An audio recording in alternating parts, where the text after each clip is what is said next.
Welcome to the Yours in Marketing podcast. Hey, it's Blake here. If this is the first time that you're joining us on the Yours in Marketing podcast, do me a favor. Please go wherever you get your podcast, doesn't matter where, and please review, rate, subscribe to the podcast right now, well, or after the episode, whichever works for you. We're really looking for your support so that we can build this and make it even more valuable for you. So please rate, review, and subscribe the Yours in Marketing podcast. I thank you from the bottom of my heart. On today's episode, I was able to speak with Benjamin Shapiro, who is a marketing consultant and host of the Martech podcast. And as you imagine, we talk a lot about Martech, or marketing and technology, and how to build systems for automation while still remaining authentic. We also discuss the keys to successful brand development, which is something that he focuses on heavily. And finally, he gives some great advice to young marketers. So you're going to want to stick around. Without any further ado, here is the episode with Benjamin Shapiro. All right, so I'm here with Benjamin Shapiro, who is the host of the Martech podcast. Benjamin, how are you doing today? I'm doing great. Thanks for having me on the show. Fantastic to have you on. And Martech is something that we have not ever discussed on this podcast. So I'm excited to kind of dive into it. I guess that's really where we should start, because there might be a lot of people wondering, what is that? And why does that apply to me? And why should I learn it? Sure. What is Martech is actually the first keyword when you do your keyword research. If you're trying to build a Martech podcast, it's the most searched thing other than the generic term Martech. It stands for marketing and technology. And so there is an approach in an industry that is a subset of broader marketing, where instead of focusing on media buying and brand campaigns, marketers are starting to weave together all of the various technologies that enable them to have smaller staffs, build larger reach and more effective marketing communication without the budget or the headcount. And so really, Martech is a growing trend in the marketing industry, where people are making various technology systems talk to each other to feed data from point A to B to C to D to produce the right communication to the right person at the right time. And is this something that only digital marketing can really benefit from, or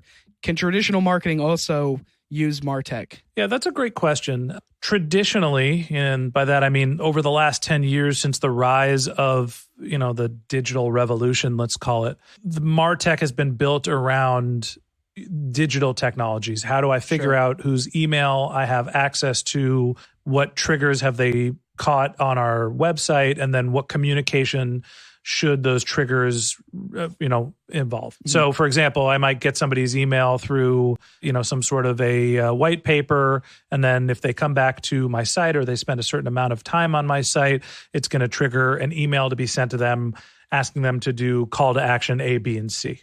There is a trend now, as the digital media is getting more expensive, right? Facebook costs are going up, and Google's getting more expensive as there's more competition in those channels, for people to double back and go into the offline channels. And so there's been more technology built around, hey, how was somebody exposed to a billboard ad that I was running, or an audio ad, or some sort of other non-digital type of marketing?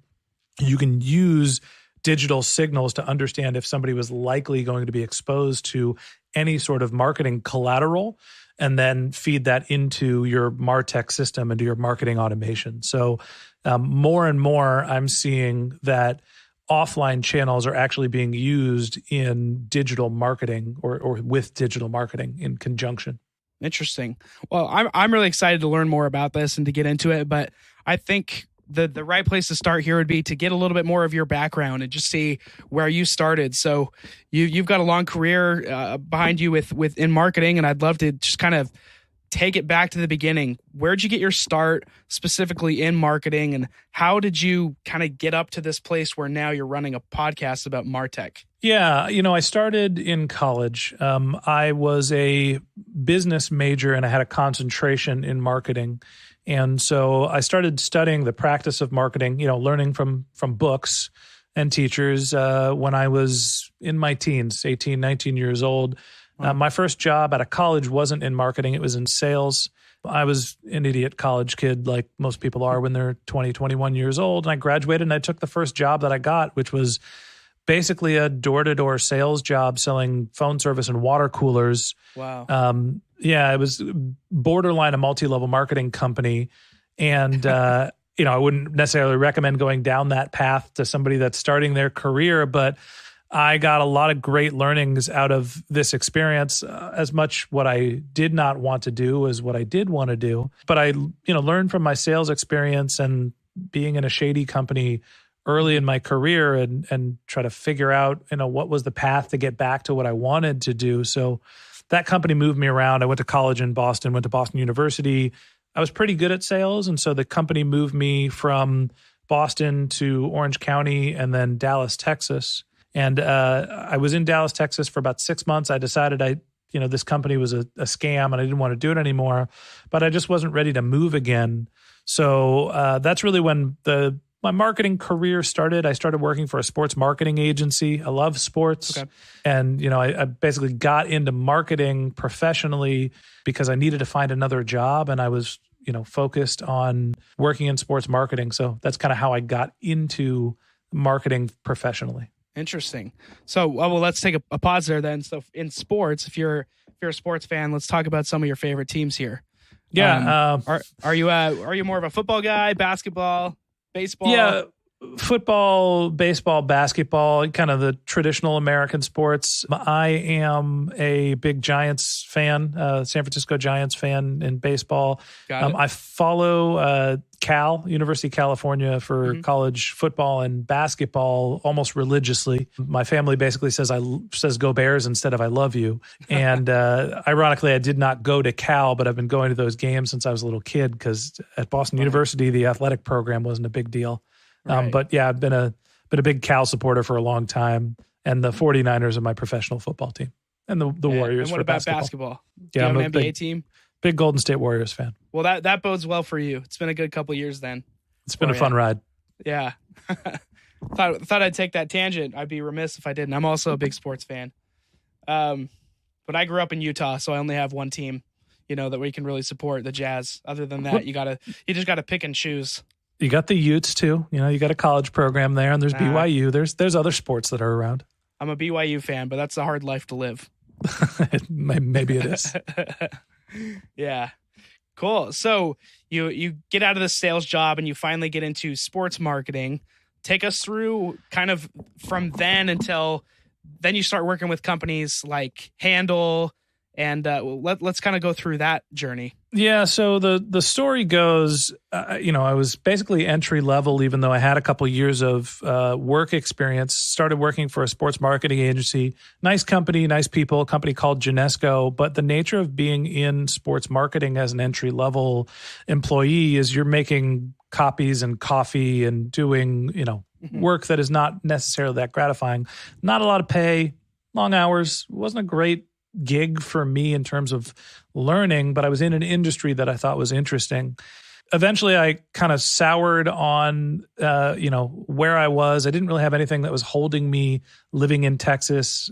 Loved my time there, met some great people, but my friends and my family were in California, and I wanted to work my way back there. So I decided to pick up and move, and started a job search when I got back to the Bay Area.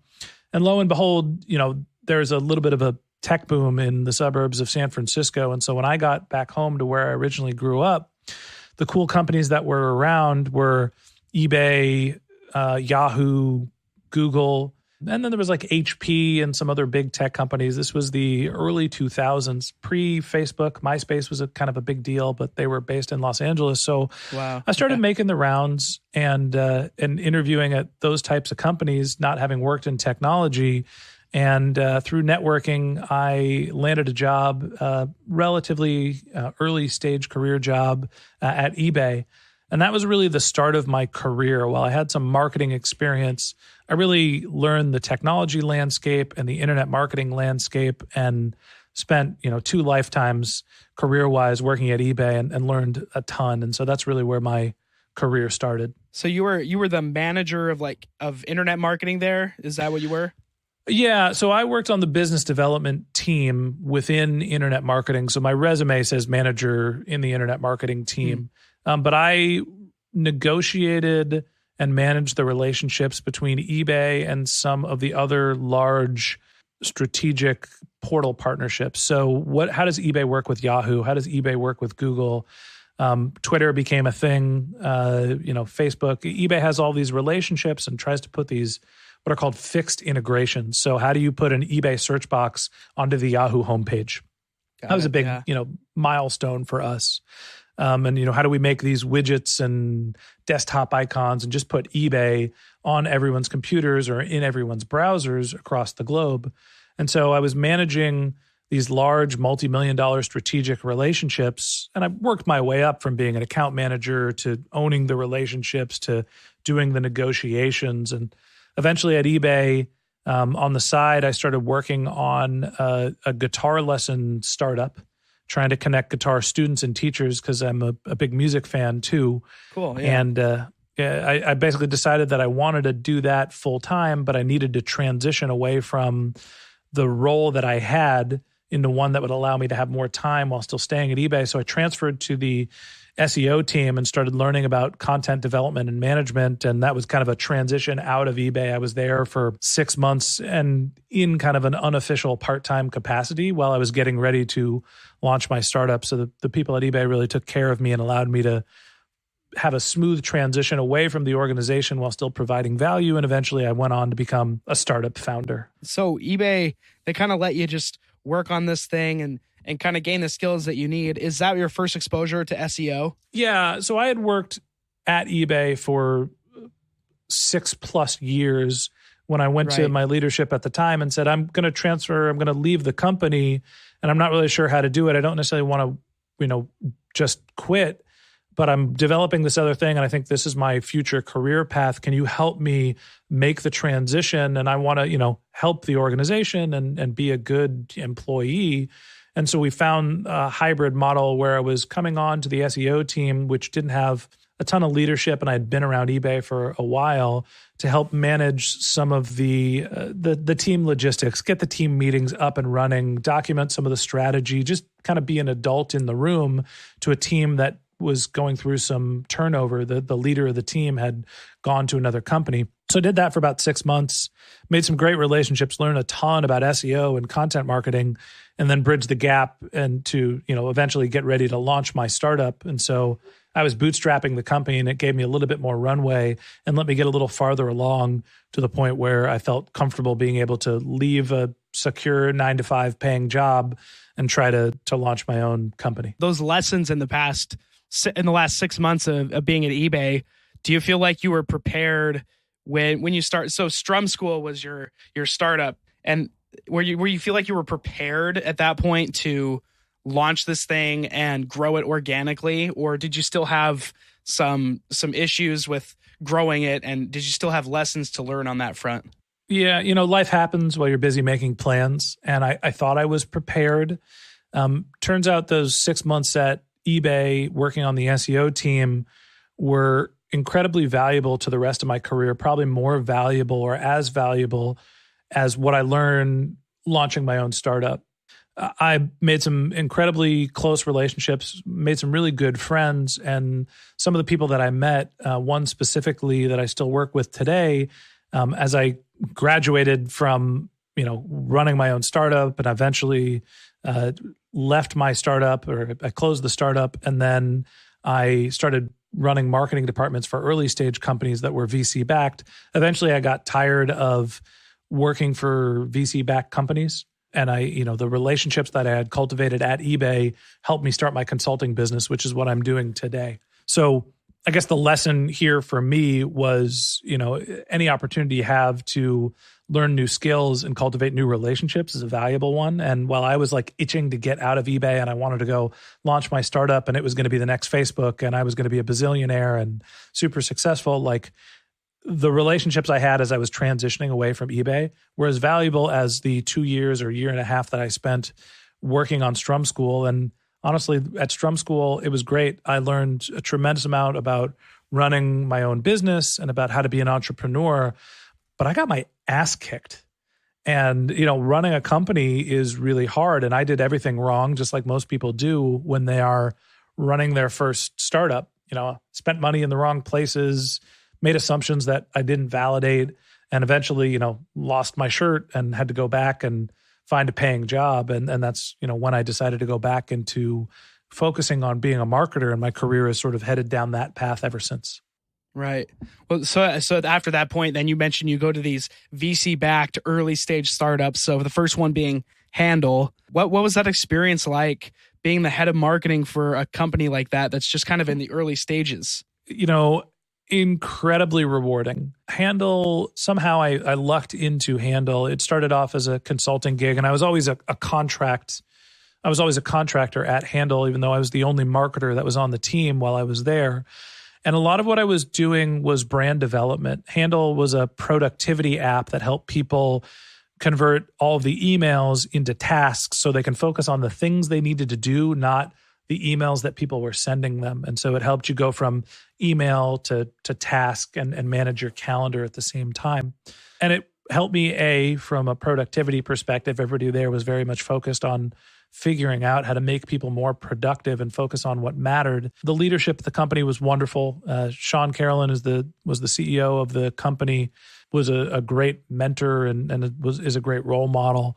And so, not only did I learn a lot about how to think about what a customer's needs were and communicate that to develop a brand, because when I was there, the company was still basically pre-launch. We were kind of in an alpha and early beta phase.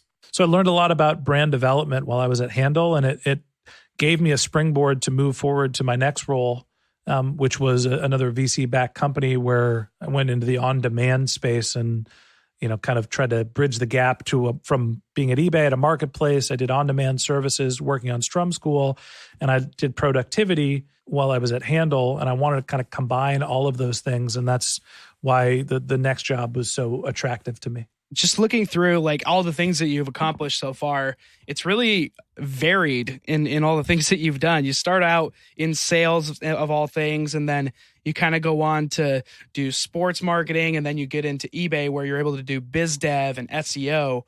But then you do your own startup, and you have to learn other skills. And then when you're doing these VC back for, with these companies, you're doing brand development, customer acquisition, you're the head of marketing, the VP of marketing. It sounds like there are so many different things that you've had to learn over the past several years of your career. Is there one thing in particular you feel like really sets you apart, that you have an unfair advantage over other people, or do you feel like you're just well-rounded? I don't know if I would say I have any unfair advantages. I think that where I have some God-given ability or talent or whatever you want to call it, is my ability to help give brands a voice, to be able to articulate some of the things that companies are trying to say in a way that consumers understand, not making language too complicated, right? Being direct and straightforward. And so I think that's also helped me as a podcast host. I do think being well-rounded, I'd say I'm relatively well-rounded as a marketer. And that's a gift and a curse too. I am not a specialist. I'm not a performance marketing specialist. I'm not a growth hacker. I'm not an engineer. And so a lot of people have had great careers and were ahead of the game, as I was growing up as a marketer, because they became experts in PPC and they could just go make an impact for a business. And for me, I had to learn a little of this and learn a little of that and put all the pieces together to really have a view of the overall landscape of marketing, to understand how performance marketing and brand marketing and growth marketing all fit together.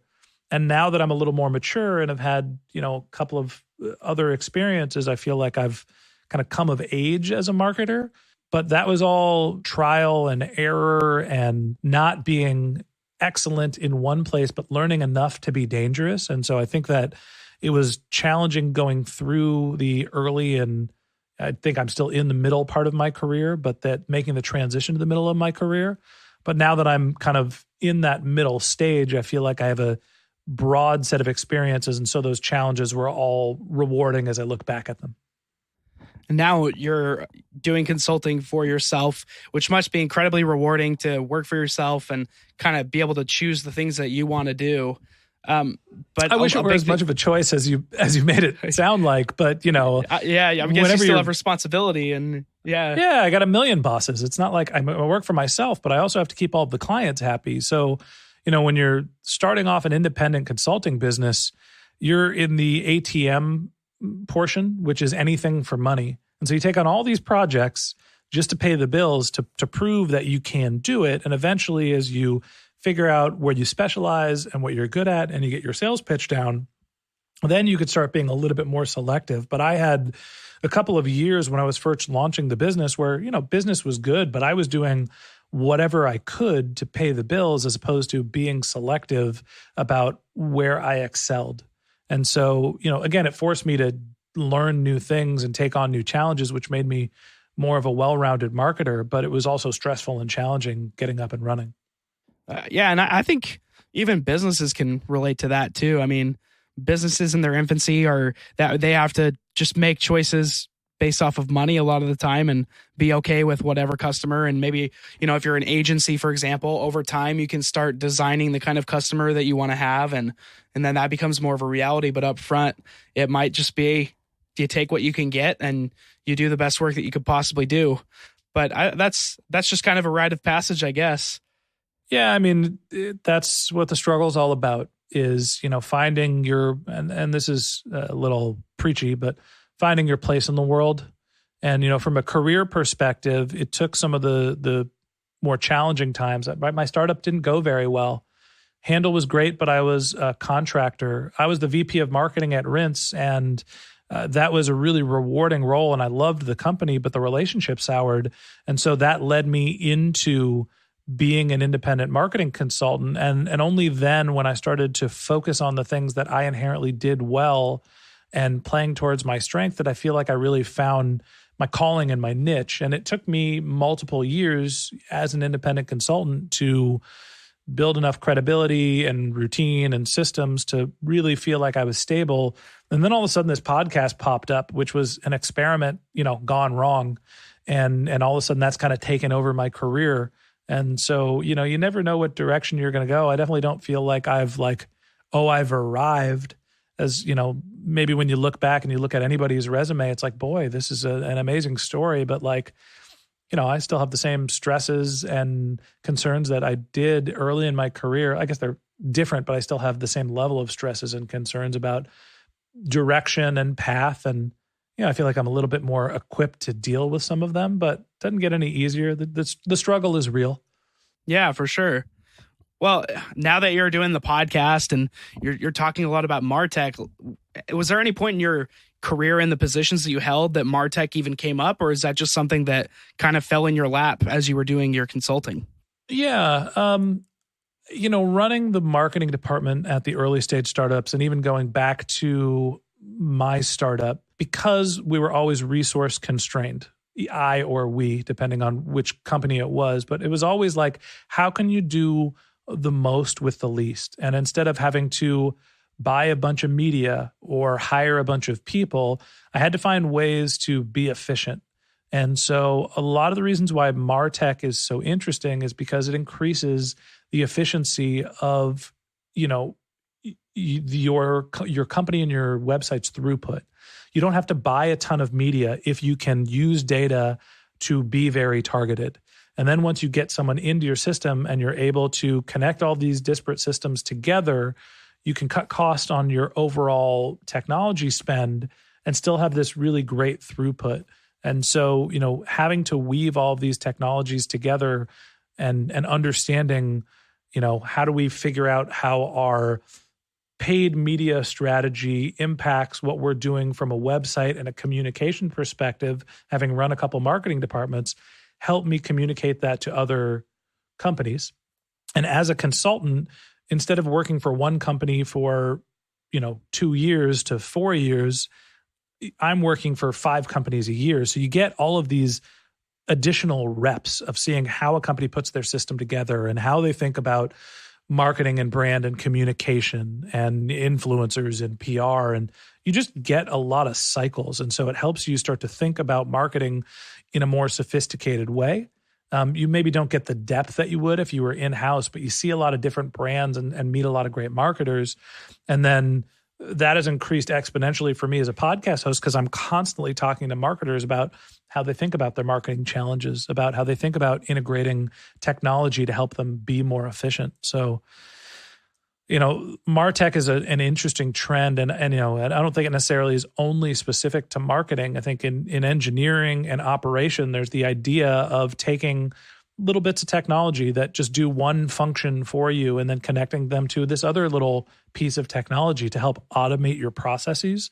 And so, Martech, engineering tech, which is probably just tech, operations tech, whatever it is, like this trend of automation and understanding data and making sure that you're being efficient with it is really kind of revolutionary and has helped me in my career. When we get into things like talking about automation, one thing that a lot of people ask me about is how can we remain authentic while still in the mode of automation? So I guess I would pass that question on to you. If Martech is going to help make things more efficient, if it's building out a system that links things together and just makes it a little bit easier for things to work together, how do we maintain our authenticity through that? And or is that even possible? Yeah, I totally think it is. I think when people think about automation, they're thinking of spam emails, right? I'm going to create one email and I'm going to send it out to everybody, and it's just going to be automated when it blasts out. But what if somebody has a different cadence? And that's kind of the old school way of automating marketing outreach. I take a little bit of a different approach in my business where I am creating a process myself and I'm doing things manually.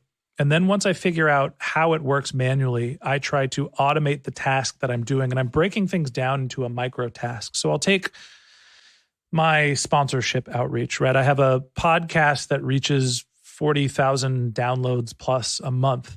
And I try to sell sponsorship space to B2B SaaS companies. And I can reach out to them all individually. And originally when I started doing our sponsorship outreach, it was me typing in each keystroke one at a time and figuring out what message resonated. And eventually I figured out that the message that resonated was I needed to target people that were marketing in events. They were sponsoring digital marketing events. So once I knew who I was targeting, everybody that I'm going to reach out is a sponsor of a digital marketing event. The email copy becomes, hi, I'm the founder and producer of the Martech podcast. I'm reaching out to you because I saw you were a host or a sponsor of X marketing event. And if you're a sponsor of that event, I think you'd make a great sponsor for the Martech podcast. Here are the details of the show. If you're interested in connecting, I'd love to talk to you about how podcast sponsorship works. All I'm doing is filling in somebody's name and the event that they were a sponsor of. But it is personalized, and I would be writing that email to those people keystroke by keystroke. If I were doing it manually, it is still very much authentic. I was just doing the same thing over and over and over again. And so that's where automation comes in. When you figure out what your process is and you're repeating something, try to find a technology to automate it. And you do that on the micro task level. Now I send this email to people that I'm interested in having be a sponsor of the Martech podcast. And then when they respond back, I, start a conversation with them. Well, that conversation gets documented in my CRM, my customer relationship management tool. And now I have a record of all of the people that I'm having conversations with. Well, that's automation, right? Now, all of a sudden I have a record and I can document and make sure that I understand what's happening with all of these relationships so I know how to follow up with them. So getting that data to trickle down from one system to another, from my email outreach campaigns to my CRM, from my CRM to my content management tool. That's really what Martech is. And I am still shepherding those conversations. I'm still making sure that the communication is appropriate for each relationship. But it doesn't mean that I don't have a template that I'm filling out when I'm sending out each email, because I'm sending out the same email to 10 to 100 people at a time. But I do want it to be personalized. It has to be relevant. It doesn't mean that it's not, me replicating the same thing, because I would be saying the same thing to everybody else. Sure. I mean, if you had to type them all out manually to everybody, they'd basically end up sounding about the same anyway. It would just be more work. If you're doing something 3 times a week, automate it or find somebody that is able to do it more efficiently and cheaper than you can. And that's the secret sauce for me in my business, where sponsorship outreach, hey, great, I can send all of these emails. I don't need to go find the list of people that are sponsoring the Martech events myself. I can pay somebody else to go build that list for me. I can pay somebody else to upload those campaigns into my inbox. I can then press send and make sure they're all right. Like I'm still, doing QA and making sure that it's relevant, but I don't have to do every step in the process for it to be authentic. I put in the effort up front to figure out what the system was. And that's where people feel this authenticity. It is still my words. It's still my system. I'm still the one responsible for it. I'm just trying to do it at scale. I'm just using other people's resources and labor to help me be more efficient and automate the process. Do you have any other examples for maybe like an in-house marketer or any other consultant of examples of things that may need to be automated through Martech, other systems that you've potentially built out, just other examples of this that might be helpful? I mean, in my business, we use a lot of email marketing to send out communications at the right time. And whether it's like, hey, do you want to be a guest on the Martech podcast? Or, hey, do you want to be a sponsor of the Martech podcast? Or you're a sponsor, here's how your campaign is going. Or you were a sponsor, do you want to buy a new campaign? I use a lot of email templates and use a service called Mixmax, where if I'm writing an email, I can easily copy that email, take out the things that are variables, and use those templates again. And so I think the biggest trick from an email marketing perspective is, all of these emails are coming from me, from my inbox. They're coming from my Gmail. And when I'm sending a personal email, it needs to be in my tone. But I think people have this concept that if I'm sending a personal email, I need to write it from scratch every time. And I think that's a mistake. I think there's a lot of inefficiency there. And so when you have a great email, copy it, make it a template, spend the 10 minutes to turn it into a template, take out all the personalized stuff, insert a couple variables, and then when you need to resend something that's similar, use the template you've already created. And I think that makes you more efficient, and you don't have to do all of this like unique work. Right? Don't try to scale yourself by copying what you've already done well and reuse it. What about in the SEO? So that's for email marketing. Is there anything in SEO, like any processes that you've seen work for automation? For automation, I mean, I think that I'm not an SEO by trade. I think I'm more of a general marketer. Although I speak fluent SEO, I do an SEO podcast, but I am the host. In terms of automating SEO, there are keyword lists that you can look at, and replicating your content. I think if there's anything that I've done well that can be scaled in SEO, when I was working on Strum School, the guitar lesson marketplace, we created a lot of content. We were a content marketing machine. And instead of trying to write these unique blog posts at scale and me sitting down and being like, what's the best rock song of all time? Or how do you play Stairway to Heaven? What we would do is we would create a template. We are going to create 15 articles about the best 10 songs in X genre. And so I would go hire somebody who was, an Upworker or somebody that was a good content writer and say, I want you to create this one article that I've wrote the top 10 rock songs. I want you to research and write this article using the template and the format that I've already created, and go write the same article for jazz and for rap and for hip hop and for R&B and for country. And so all of a sudden now we have a template that we're following, and my one article turns into one article for every genre. And all of a sudden we have this content machine that's producing, an article a day or multiple articles a day. I want to shift a little bit. We talked about Martech here for a while, but I want to talk about brand development. It's something that you have done with multiple companies. Just overall, one of the things that I think separates good companies from great companies is that ability to truly build a brand. So when you're consulting people, whether it's a small business or a bigger client, what advice do you give to them when they come to you and say, our brand's not strong enough, we need to figure out how we can improve our brand? Do you have any foundational tips right off the bat that you give them? I have lots of foundational tips, and no one's ever come to me and said my brand's not strong enough. People are generally very defensive about their brand. I guess that's true, yeah. Yeah, but there's sometimes you have to have hard conversations of saying your brand is all over the map, or your brand isn't articulating what you want it to. The trick for me with brand development is conducting interviews with two different groups. You have to interview the people that work at the company and go through the top 10 stakeholders of the company and ask them, what does your company do? Who are your customers? What are your products? What are your customers' needs? Why do your products fill those needs? And the answers are always all over the map. Very, very rarely does everybody say our customer is X, Y, and Z person. Most of the time you get very different answers, and you have to find the truth of everybody's different answers. And that is the answer to the question. So, if I went to go talk to an SEO company and they might say our customers, anybody with a website, or big content businesses, or people that work in e-commerce or healthcare. The truth is, the overlying, truth in all of those is your customers are people that are trying to use content to market their websites. And so, distilling down all these different answers into the most basic truth helps you form this underlying identity and understanding of what you're trying to accomplish and who you're trying to reach. And on the flip side, you need to go talk to those people and interview your customers, or who you think your customers are going to be. And you're asking them, how do you think about, the problem this company is trying to solve? Where would you look for information? What is the reason why you would look for information? What would get you to buy one product or another?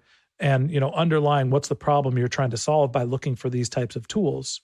And when you distill down the two sets of answers from those two groups, and you see where the overlap is, that's where your brand lives, right? I am an SEO company that is looking to help digital marketers, and enterprise digital marketers are looking for X, Y, and Z services, and they're looking to find them through, influencer marketing and SEO and podcast content, right? That's the overlap that you're going to find between what your company is and what your customers want. And that's where your marketing really lives. And so building out your brand is not developing an icon. It's not, the copy that you write on your website.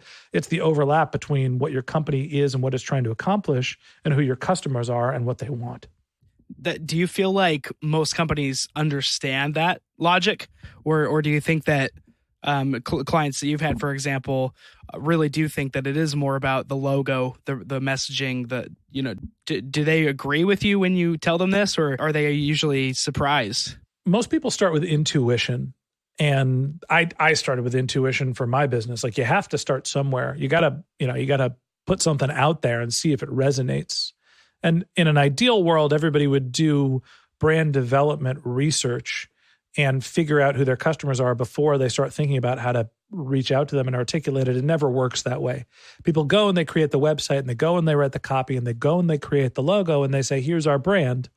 And then they say, okay, our brand isn't resonating, or we want to get to a next level of scale and we need to start doing brand marketing.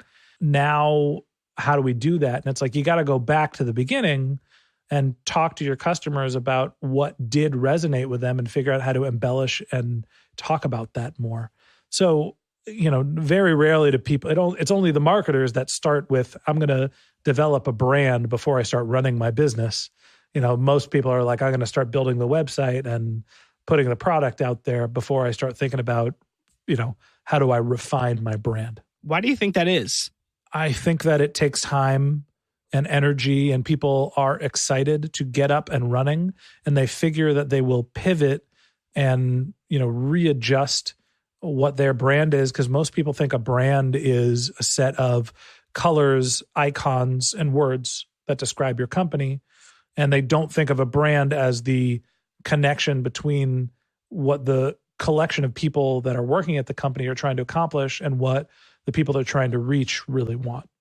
So for an in-house marketer, for example, that they're working with a company and they're kind of tasked with revising, looking at the company's personas and just making sure that they're targeting the right buyer personas.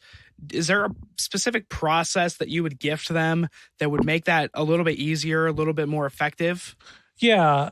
I think about segmentation first before I think about personas. I wish I could think of a great example off the top of my head, but for me, it's like overarching who is the class of people you are trying to reach, who is your customers. Let's break that group down into multiple segments. We're trying to reach people with enterprise level websites. Okay, what are the industries of people that have enterprise level websites? Well, it's e-commerce, media and publishing, agencies, and healthcare. And so now I have my 4 segments, and then I'm creating buyer personas for each one of those segments. What does the digital marketer focused on content and e-commerce care about? And I am actually building a narrative and a story. And the personas is the last thing to me. It is, who is the high-level customer? How do you segment? And then how do you tell the story of the people in those segments? And that's what a persona is. How well do you think that companies, like just the average company, how well do you think that they actually cater all of their messaging to a persona that they've thought out pretty well? Average. I mean, by nature, the answer to the question is some people do it great. Some people are terrible at it. And on average, people are average. They could get better. Very rarely are people world class in terms of creating buyer personas, understanding who they're talking to, and crafting their message specifically to those people. I think as Martech and marketing automation become more sophisticated, people are starting to think more about who these specific messages are going out to, and maybe they're getting better at segmentation. But some people are great at it, some people are terrible, and on average, people are right in between. That makes sense. My final question here, my last big question, since you're now in this new phase of your career where you're doing your own consulting, you're kind of in the middle of the career here. I would love for you, if you could give a brand new marketer out there that's either fresh out of college or decided not even to go to college, but just to get into marketing. They're out there looking for advice and they come to you. I would love to hear what advice you would give them based off your experiences and what you've learned, maybe things to avoid and things to pursue. It's good to take risks early in your career and try a bunch of different things. And when you do that, some of them are not going to be a fit for you.